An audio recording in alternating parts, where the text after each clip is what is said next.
Welcome back. Start करना है class 12th chapter number 4 का पार्ट नंबर 10 वीडियो। और गाइज आज की इस वीडियो में हमारा टॉपिक है ampere circuital law. Ampere circuital law आखिर क्या होता है गाइज? इससे पहले हम लोगों ने बियो-सावर्ट लॉ पढ़ा था और बियो-सावर्ट लॉ में उसके एप्लीकेशंस पढ़े और एप्लीकेशन में क्या था कि किसी एक पर्टिकुलर पॉइंट पर बनने वाला magnetic field due to a conductors, इसको फाइंड किया, चाहे वो सर्कुलर कॉइल हो चाहे वो स्ट्रेट कंडक्टर्स हो हमारे, उसके लिए एक पॉइंट पर बनने वाला मैग्नेटिक फील्ड कितना होगा इसको मेजर किया था बियो-सावर्ट लॉ से। यहाँ पे भी एम्पियर सर्किटल लॉ का बिल्कुल सिमिलर वर्क है। किसी एक पर्टिकुलर पॉइंट पर कितना मैग्नेटिक फील्ड बनेगा जाके इसको ही फाइंड करना ड्यू टू ए कंडक्टर्स। ठीक है, तो समझते हैं कि उसमें और इसमें क्या डिफरेंस है। इसके अलावा हमें इस टॉपिक में एम्पियर सर्किटल लॉ पढ़ना है और लॉ के साथ साथ हमें इसके एप्लीकेशंस पढ़ने हैं बिल्कुल बियो-सावर्ट लॉ की तरह से। ठीक है, स्टार्ट करते हैं एम्पियर सर्किटल लॉ। स्टार्ट करने से पहले चैनल को अभी सब्सक्राइब करिए ताकि आपको सीएससी के लेटेस्ट वीडियोस और नोटिफिकेशन मिलते रहें। सबसे पहले मान लीजिए बच्चों एक कोई कंडक्टर्स है, कंडक्टर ले लीजिएगा या स्ट्रेट वायर ले लीजिएगा। ठीक है, अब क्या हुआ, इसमें मान लिया कि हमने करंट आई फ्लो हो रहा है। अगर आई करंट फ्लो हो रहा है बच्चों तो इसका मतलब क्या होगा कि करंट किसी कंडक्टर में फ्लो होगा तो due to magnetic effect of current क्या होता है, ये मैग्नेटिक फील्ड बनाएगा, है ना। तो पहले तो ये अनुमान लगाया गया कि भाई अगर आई करंट फ्लो होगा तो उतना ही मैग्नेटिक फील्ड यहाँ बनना चाहिए। लेकिन अलग अलग मीडियम में ये मैग्नेटिक फील्ड को अलग अलग तरीके से परमिट कर रहा था। मीन्स स्पेस में अलग वैल्यू आ रही है मैग्नेटिक फील्ड की, किसी और मीडियम वाटर में अलग आ रही है, ऑयल में अलग आ रही है, एयर में अलग आ रही है। तो हर जगह पे मीडियम में बनने वाला मैग्नेटिक फील्ड जो होता है करंट की वजह से वो अलग अलग था। इसका मतलब वहाँ पे एक परमिएबिलिटी वर्क कर रही थी। ठीक है, तो पहला तो पॉइंट ये आया कि कितना मैग्नेटिक फील्ड इससे बनेगा। तो उसमें क्या करना पड़ता था, जो बनने वाला मैग्नेटिक फील्ड था, मैग्नेटिक फील्ड क्या था वो डिपेंड कर रहा था किसमें, परमिएबिलिटी पर। बिल्कुल वैसे ही जैसे इलेक्ट्रिक फील्ड हमारा किस पर डिपेंड कर रहा था, परमिटिविटी पर। वहाँ एप्सिलॉन नॉट थी और यहाँ पे क्या है, म्यू नॉट होती है। ठीक है, जबकि दोनों ही फील्ड जो होते हैं मैग्नेटिक उस पर जो हमारा फील्ड होता है, जो हमारा जिस फील्ड में रखा हुआ होता है उस पर डिपेंड करता है। ठीक है, जो मैग्नेटिक फील्ड है हमारा मीडियम पर डिपेंड करता है, कौन कौन से मीडियम में इसको प्लेस कर रखा हम लोगों ने।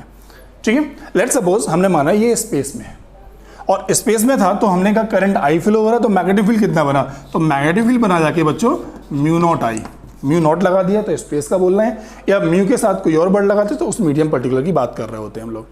ठीक है, लेकिन नॉर्मली डेरिवेशन जो होते हैं हम लोग कहाँ करते हैं, स्पेस के लिए ही करते हैं। दैट इज वाई हम लोगों ने क्या किया, यहाँ पे म्यू नॉट प्लेस कर रखा है। ओके, तो पहली पॉइंट क्या आया कि भाई इस पर्टिकुलर कंडक्टर से करंट जो आई फ्लो हो रहा है उससे कितना मैग्नेटिक फील्ड बनेगा, तो मैग्नेटिक फील्ड बनेगा म्यू नॉट आई। कंफर्म, म्यू नॉट क्या है, permeability in space, free space में परमिएबिलिटी कितनी होगी जाके, ये पॉइंट है हमारा। ठीक है, अगर यहाँ पे वाटर होता तो डब्ल्यू लगा देते, कोई और ग्लास होता तो कोई और मीडियम में लगा देते, और हर मीडियम में बनने वाला मैग्नेटिक फील्ड जो होगा वो अलग अलग होगा क्योंकि वहाँ पे परमिएबिलिटी की वैल्यू अलग अलग होती है, अलग अलग मीडियम उसको परमिट करता है मैग्नेटिक फील्ड को। चाहे वो इलेक्ट्रिक फील्ड होता तो वहाँ पे एप्सिलॉन नॉट होता। ओके, अब दूसरा पॉइंट, एक पॉइंट और देखा गया, बोले यार मैग्नेटिक फील्ड मुझे निकालना कहाँ है, किस पॉइंट पर मैग्नेटिक फील्ड निकालना है। तो मैंने कहा यार ये वाला पॉइंट है, मान लीजिए पी, इस जगह पे मैग्नेटिक फील्ड निकालना है, और पी जो है वो पॉइंट मान लीजिए यहाँ से डिस्टेंस आर पर है। तो क्या केवल पी पर ही मैग्नेटिक फील्ड बनेगा, मतलब इस पूरे का मैग्नेटिक फील्ड मान लिया कि 100 टेस्ला बन रहा था, इतना बड़ा तो नहीं बनेगा, 100 गॉस बने, टेस्ला तो बहुत बड़ी यूनिट होती है, फिर भी एक सपोज वैल्यू है, लेट्स सपोज यहाँ पे 100 बन रहा था मैग्नेटिक फील्ड। इस पूरे बायस में करंट आई फ्लो होगा तो उसमें परमिएबिलिटी म्यू नॉट है, तो म्यू नॉट आई की वैल्यू जो आ रही है वो कितनी आ रही है, 100। लेकिन जब हमने पॉइंट पी पर निकाला, पॉइंट पी पर मैग्नेटिक फील्ड निकाला तो वो वैल्यू छोटी सी आई, या मान लीजिए यहाँ पर आई पॉइंट पी पर 10, पूरा 100 आ रहा है और यहाँ पे वैल्यू आई 10, तो बोले यार यहाँ पे 10 कैसे हो गई जाके।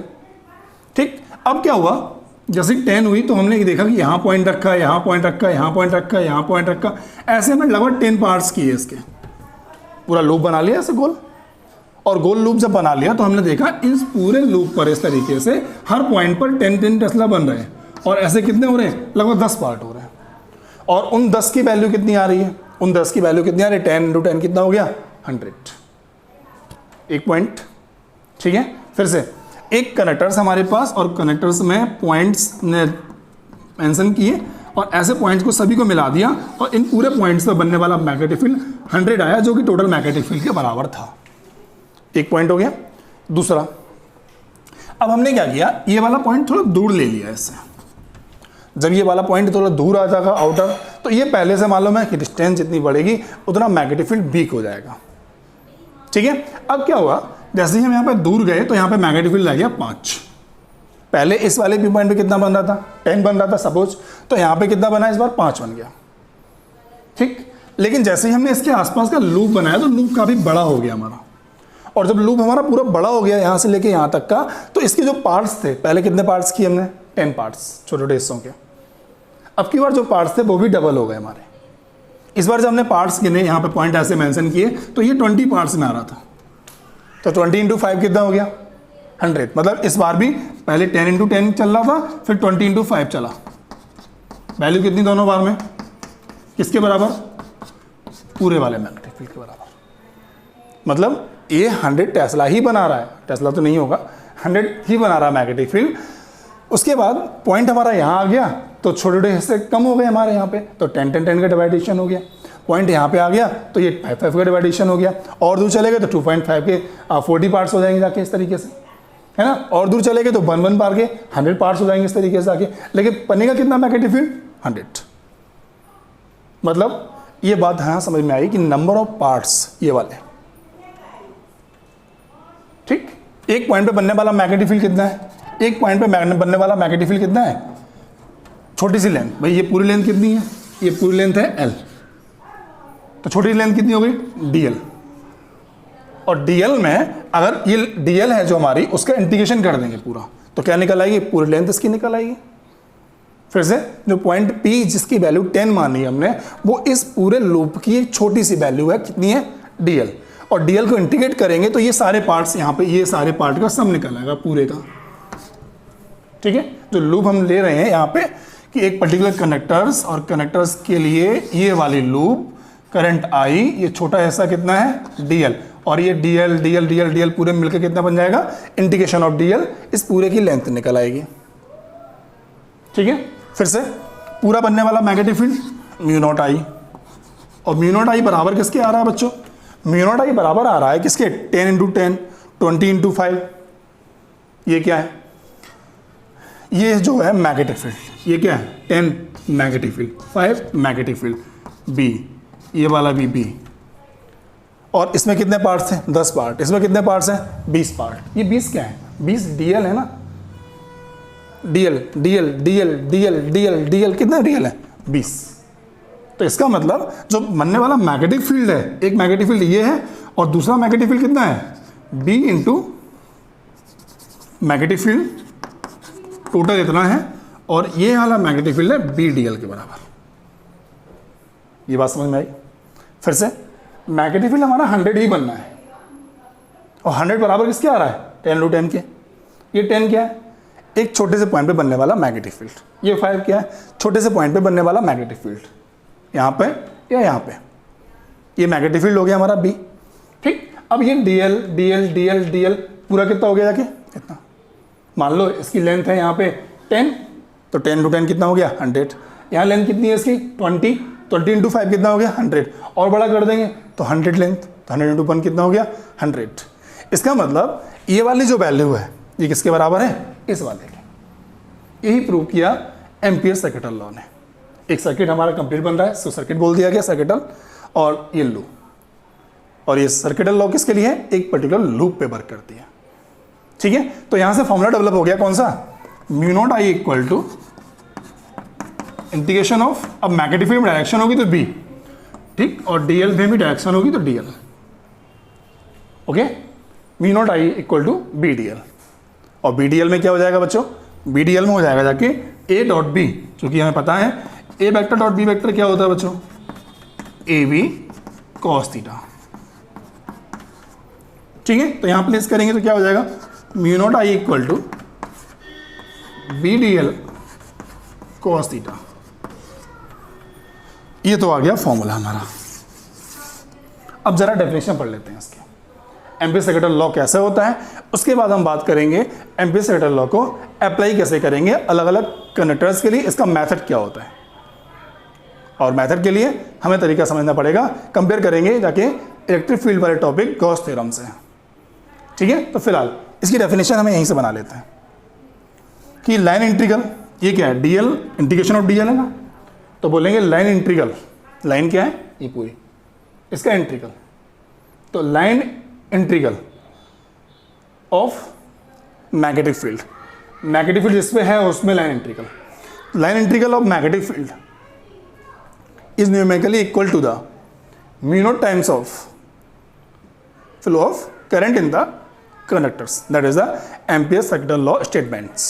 ठीक है, तो नोट कर लेते हैं, यहीं से नोट करना है, बिल्कुल इसी टॉपिक को लिखना है। यहां से पढ़ेंगे line integral of magnetic field is equal to the mu naught times of flow of current, line integral of magnetic field, line integral of magnetic field is equal to the mu naught times of flow of current. Mu naught क्यों बोल रहे हैं, क्योंकि हम लोग बात कर रहे हैं फ्री स्पेस में। अगर यहाँ पे म्यू नॉट हटा देंगे, जीरो हटा देंगे, ये वाली ओ हटा देंगे, तो क्या होगा बच्चों, ये किसी और मीडियम में आ जाएगा। ठीक है, तो जिस मीडियम में होगा उसके हिसाब से यहाँ रख लेंगे हम लोग, ये परमेबिलिटी होती है। Mu naught times of flow of current, that is the statement of ampere second law. तो अब आप बात करते हैं नोट करने की, तो आप एक काम करेंगे, यहाँ पर ऐसे एरो लगा दीजिएगा, मैग्नेटिक फील्ड डाल दीजिएगा, डीएल डाल दीजिएगा, और यहाँ पॉइंट पी डाल दीजिएगा, इसकी रेडियस हम लोगों ने यहाँ पे आर डाल दी है। ये तो आप लोग क्या करेंगे, इसको नोट नहीं करना है, इस पोर्शन को नोट नहीं करना है। सबसे पहले डालेंगे ampere second law heading, diagram बनाइएगा, इसके बाद ये वाला पूरा नोट करेंगे। नोट करने के बाद इसका जो स्टेटमेंट है मैंने नोट किया है, इसको नोट कर लेंगे हम लोग। ठीक है, तो ये है हमारा एम्पियर सेकेंड लॉ का फॉर्मूला और इसका स्टेटमेंट। जैसा फॉर्मूला है उससे ही हमारा स्टेटमेंट बना है। अब बात आती है बच्चों कि हम इसको सॉल्व कैसे करेंगे, क्योंकि इससे पहले हमने बियो-सावर्ट लॉ पढ़ा था, और उस बियो-सावर्ट लॉ में हम लोगों ने अलग अलग एप्लीकेशंस पढ़े थे। उस पर्टिकुलर फॉर्मूले को यूज करने के बाद में अलग अलग पॉइंट्स पर मैग्नेटिक फील्ड फाइंड किया था। बिल्कुल वैसे ही बच्चों हमें अभी यहाँ करना है application of ampere second law पढ़ने हैं। इसको लगाने का एक मेथड है, और मेथड को हम लोग कंपेयर करेंगे जाके Gauss theorem by numericals, Gauss theorem by derivation से। जब आप लोगों ने यहाँ पे एप्लीकेशन ऑफ गॉस थ्योरम पढ़ा था, तो उस जगह पे चैप्टर नंबर 2 में हम लोगों ने जब पढ़ा था, तो वहाँ पे हम लोगों ने क्या किया था कि वहाँ पे एक गॉसियन सरफेस बनाई थी। मतलब जिस पॉइंट पर हमें मैग्नेटिक फील्ड निकालना होता है उसकी गॉसियन सरफेस, और वो गॉसियन सरफेस क्या बनाती है, सिमेट्री बनाती है। ठीक है, सिमेट्री कैसी बनाती है, सिमेट्री होती है बेटा एंगल की। और यहाँ पे एंगल कहाँ बन रहा है, यहाँ पे एंगल बन रहा है बी और डीएल के बीच में। मतलब जो हमारी लूप बनेगी जाके, जैसे हमने यहाँ पे इसके चारों ओर एक सर्कुलर लूप बनाई है, तो ये इसकी सिमेट्री बनाएगी। क्या सिमेट्री बनाई देखिए जरा। मान लो करंट अब बाहर जा रहा है, और अगर करंट अब बाहर जा रहा है तो थंब रूल हमसे कहता है करंट अब बाहर तो मैग्नेटिक फील्ड कैसा होगा, एंटी क्लॉकवाइज। डाउनवर्ड होता है तो कैसा होता है, क्लॉकवाइज। तो यहाँ पर जो मैग्नेटिक फील्ड बनेगा वो एंटी क्लॉकवाइज बनेगा। मतलब इस करंट से इस पॉइंट इस तरफ बनने वाला मैग्नेटिक फील्ड कैसा, एंटी क्लॉकवाइज रहेगा हर जगह पे। डीएल हमारी इस तरफ ही जा रही है, DL DL DL DL DL. अब मुझे बताओ बी और डीएल में एंगल कितना बनेगा, डीएल डीएल डीएल, जहाँ बी है वहीं पे डीएल, एंगल कितना हो गया, 0 डिग्री। मतलब सिमेट्री में क्या होना चाहिए, जो बी और डीएल का एंगल होता है वो इक्वल होना चाहिए हर जगह पर। ठीक है, जैसे इसमें इक्वल है हमारा, मतलब आप यहाँ प्लेस कर सकते हैं इस जगह पे कि थीटा कितना है, 0 डिग्री है इस वाले केस के लिए। क्यों भाई, डीएल हमारा इस तरफ जा रहा है तो बी भी हमारा इस तरफ जा रहा है, सेम डायरेक्शन कितना एंगल होता है, 0। इसीलिए फॉर्मूला क्या बन जाएगा यहाँ पे, mu naught I equal to whole integration of only B dl. ये एंगल क्या दिखाएगा, सिमेट्री। मतलब जहाँ पे डीएल होगा और जहाँ पे मैग्नेटिक फील्ड निकाल रहे होंगे वहाँ पे हर जगह पर उस पर्टिकुलर लूप में एंगल हमारा इक्वल बनेगा, उसको बोलते हैं सिमेट्री। ठीक है, तो इसका मतलब हमें हर जगह पर क्या करना है, सिमेट्री लेनी पड़ेगी। सिमेट्री किसकी, बी और डीएल के बीच एंगल की। एक तरीका आ गया। मतलब मैं पहले आप इसको नोट कर लीजिएगा। पहला स्टेप हमारा रहेगा यहाँ पे, स्टेप 1, टेक एम्पिरियन लूप। एम्पिरियन लूप कौन सी होती है, जो सिमेट्री बनाती है। ठीक है, तो यहाँ पे लिखा है मैंने take Amperian loop where magnetic field have to be determined. जैसे मान लीजिए यहाँ पॉइंट पी था, यहाँ पे मैग्नेटिक फील्ड बनाना है, तो मैंने ये सर्कल खींच लिया, ये हमारी क्या हो गई, एम्पीरियल लूप हो गई। और एम्पीरियल लूप की एक खास बात है, वो क्या करेगी, which form symmetry between the B and D L. ठीक है, जैसे बी इस तरफ जा रहा है, डी एल भी इस तरफ जा रहा है, एंगल 0। अगर आप यहाँ निकालेंगे तो यहाँ पे क्या होगा, डी एल हमारा इस तरफ जा रहा होगा, मैग्नेटिक फील्ड हमारा इस तरफ जा रहा है, दैट इज वाई एंगल कितना होगा, यहाँ पे भी 0। मतलब इस पूरे लूप पे आप कहीं पे भी निकाल लीजिए, आपका जो बी और डी एल का एंगल है वो चेंज नहीं होना चाहिए, इसी को बोलते हैं सिमेट्री। ठीक है, तो ये लूप जो है एम्पीरियल लूप हो जाती है। तो पहला स्टेप क्या रहेगा, किसी भी कनेक्टर्स के लिए जहां मैग्नेटिक फील्ड निकालना है वहां पे आप एम्पीरियल लूप ड्रॉ करिए और फिर उसकी सिमेट्री को चेक करिए, पहला स्टेप। दूसरे स्टेप में हम लोग क्या करेंगे, हम लोग निकालेंगे म्यू नॉट आई की वैल्यू, है ना, सॉल्व म्यू नॉट आई। जहां पे मैग्नेटिक फील्ड निकालना है उस जगह पर म्यू नॉट आई की वैल्यू कितनी होगी।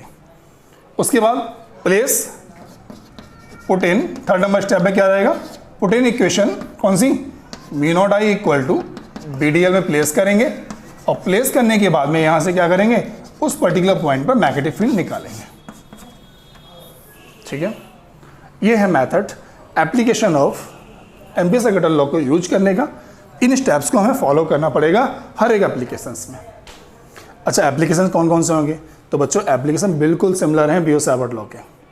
बियो-सावर्ट लॉ में हम लोगों ने क्या किया था, बियो-सावर्ट लॉ में जो टॉपिक्स लिए थे, स्टेट कनेक्टर्स की वजह से मैग्नेटिक फील्ड कितना होगा जाके, सर्कुलर के लिए कितना होगा जाके। ठीक है, तो इन स्टेप्स को फॉलो करना है और हमें अलग अलग कनेक्टर्स के लिए मैग्नेटिक फील्ड निकालना है। तो पहले आप इसको नोट कर लीजिए, फिर हम लोग बात करते हैं applications of Ampere circuit law में। फर्स्ट वाला कौन सा, magnetic field due to a straight wire, जिसमें करंट आई फ्लो होगा तो उसके लिए कितना मैग्नेटिक फील्ड बनेगा वो हमें ड्रॉ करना है। ठीक है, note down please. Magnetic field due to straight wire, सबसे पहले एक straight wire I, straight wire है कोई और उसमें करंट फ्लो हो रहा है आई, और इसकी वजह से किसी एक पर्टिकुलर पॉइंट पर हमें क्या निकालना है, इसकी वजह से बनने वाला मैग्नेटिक फील्ड निकालना है। तो पहला काम स्टेप क्या है हमारे पास, टेक ए एम्पीरियल लूप, और एम्पीरियल लूप क्या करेगी, सिमेट्री बनाएगी।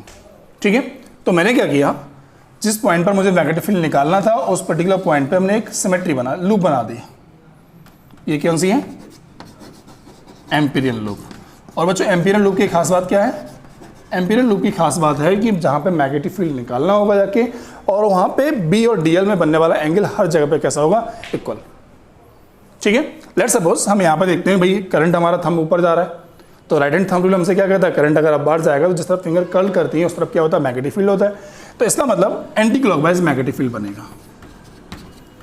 और जैसे मान लो डी एल हमने यहाँ पे ले लिया, तो डी एल भी हमारा इस तरफ जा रहा है, मैग्नेटिक फील्ड भी इस तरफ जा रहा है, एंगल कितना हो गया, 0 डिग्री। मान लीजिए पॉइंट हमारा यहाँ पे आ जाता है, तो मैग्नेटिक फील्ड किस तरफ जाएगा, इस तरफ, डीएल भी हमारा इस तरफ, एंगल कितना है, 0 डिग्री। आप इस पर्टिकुलर लूप पे कहीं पे भी निकाल लीजिए, जैसे मान लीजिए ये कंडक्टर्स है, इसके आसपास एंटी क्लॉकवाइज मैग्नेटिक फील्ड बन रहा है, तो यहाँ पे निकाला, यहाँ पे निकाला, यहाँ पे निकाला, यहाँ पे निकाला, आप कहीं भी निकाल लीजिए, जो आपका एंगल बनेगा जाके वो 0 बनना है।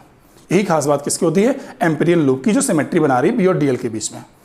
ठीक है, तो इसका मतलब क्या होगा जाके, फर्स्ट नंबर टेक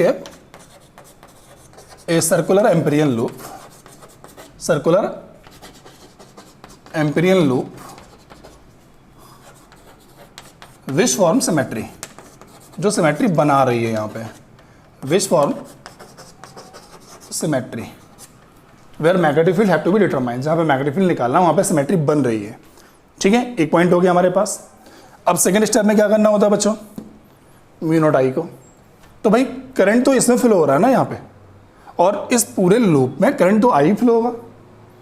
चेंज कब होगा जाके, अभी हम आगे जब डेरिवेशंस करेंगे तो लूप के अंदर जाते हैं, समझ लो बड़ा कनेक्टर्स है, लूप के अंदर लूप मान रहे हैं हम लोग, कनेक्टर्स के अंदर लूप मान रहे हैं, वहाँ चेंज होगा। या डबल करंट आ रहा, मान लीजिए एक कनेक्टर्स यहाँ पे था, एक बार हमने और प्लेस कर दिया और लूप पूरी बाहर से आ रही है, जैसे मान लीजिए ये कनेक्टर्स है, एक और हमने यहाँ लगा दिया, ऐसे लूप बाहर से आ रही, तो आई कितना 2i करंट हो जाएगा। यहाँ पे तो कुछ ऐसा है नहीं, यहाँ पे करंट की वैल्यू कितनी रहेगी, आई ही है, ये चेंज नहीं हो रही। चेंज कब होगी जाके, जब यहाँ पे एक से ज़्यादा कनेक्टर्स आ जाएंगे, कनेक्टर्स का साइज़ बड़ा हो गया, एरिया बड़ा हो गया, अब लूप अंदर है उसके, उन सब केसेस में हम चेंज करेंगे, जो हम लोग आगे डेरिवेशंस में पढ़ेंगे। ठीक है, फिलहाल हमें यहाँ बताना है म्यू नॉट आई की वैल्यू कितनी होगी जाके, सॉल्व म्यू नॉट आई। तो म्यू नॉट तो परमिटिविटी हमारी, परमेबिलिटी हमारी उतनी ही रहेगी, करंट हमारा कितना, आई ही है। ठीक है, तो यहाँ लिखेंगे करंट थ्रू लूप कितना है, current through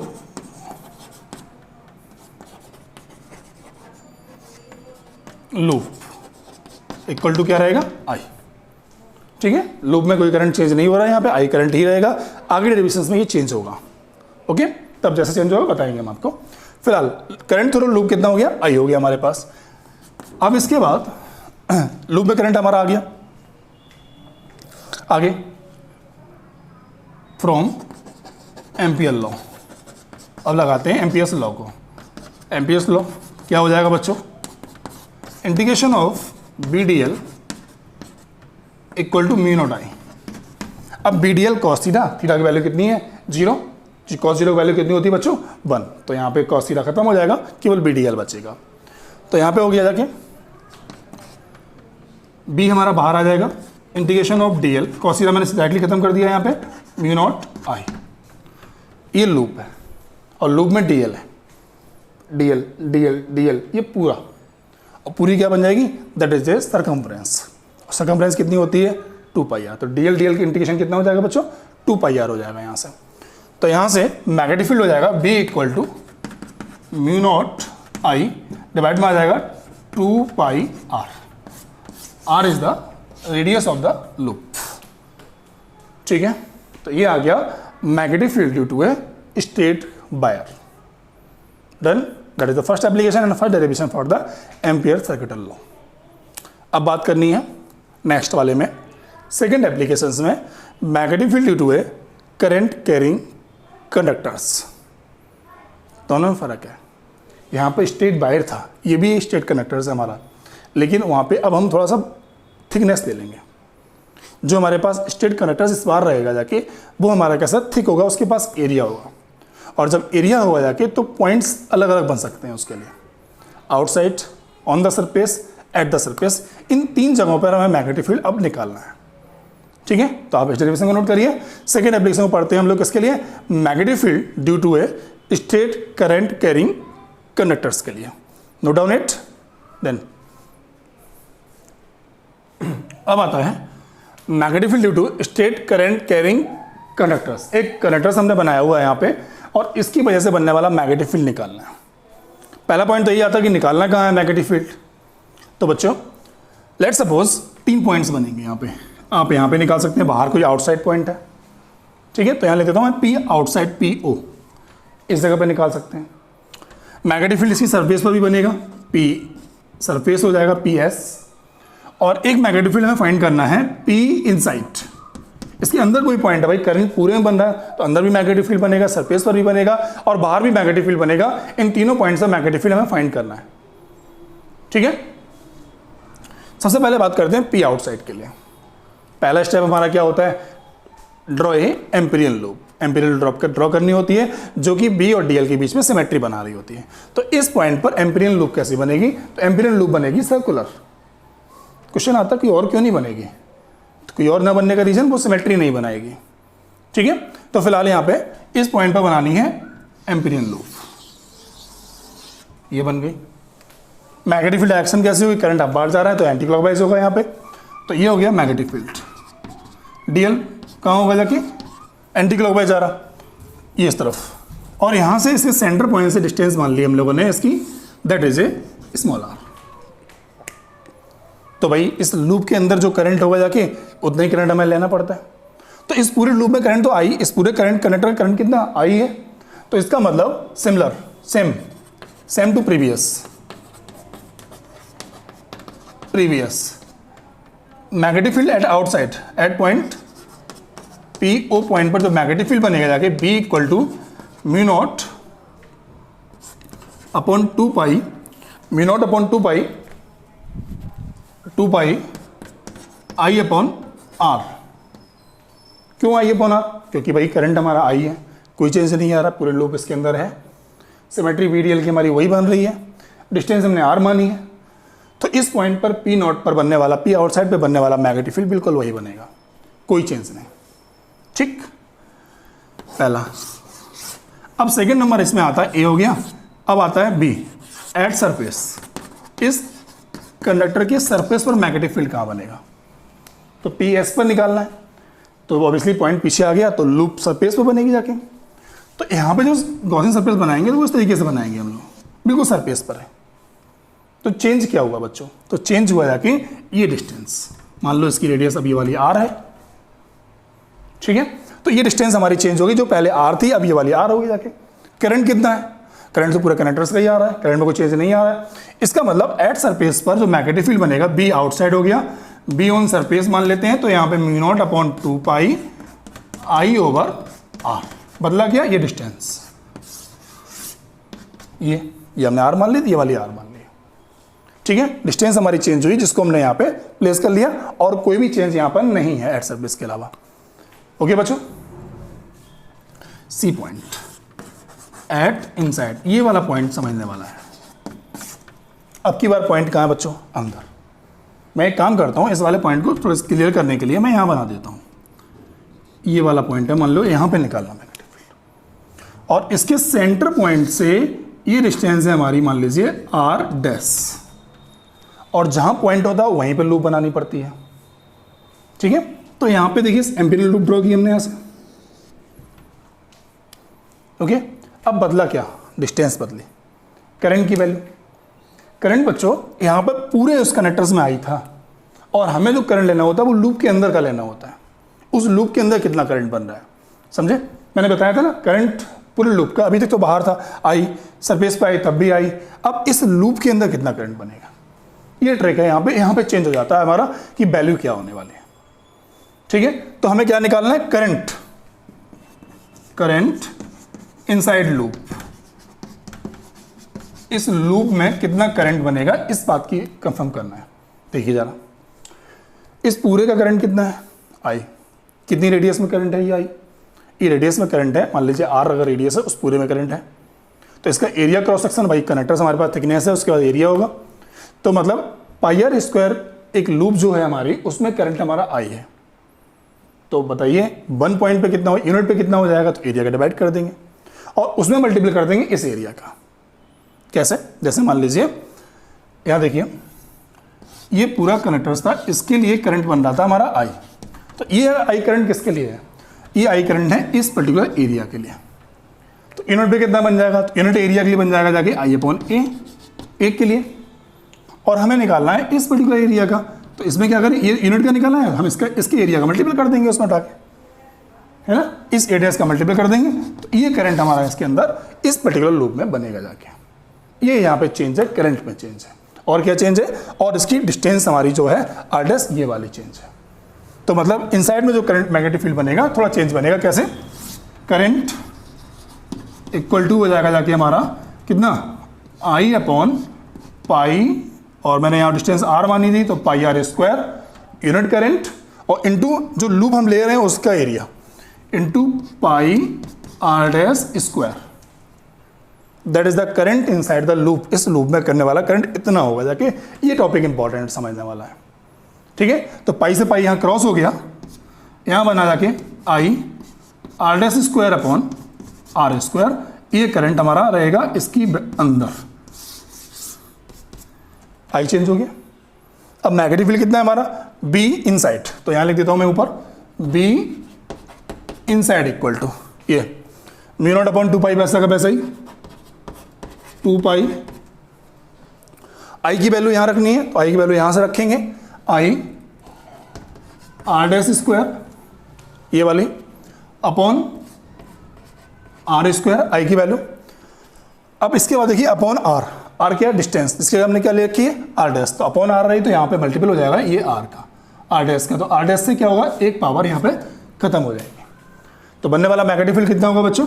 B equal to हो जाएगा, बी इनसाइड इक्वल टू हो जाएगा mu naught upon 2 pi I R dash upon R square, that is the magnetic field at the inside of the loop. कोई एक point अंदर होगा जाके, उस लूप पर इतना मैग्नेटिक फील्ड बनेगा। ये जो लास्ट पॉइंट है सबसे इंपॉर्टेंट पॉइंट है कंपटीशन एग्जाम के लिए भी और बोर्ड एग्जाम के लिए भी, क्योंकि यहाँ पे करंट चेंज होता है, ठीक है बच्चों। तो ये है हमारा second application of ampere circuital law, note कर लीजिए इसको।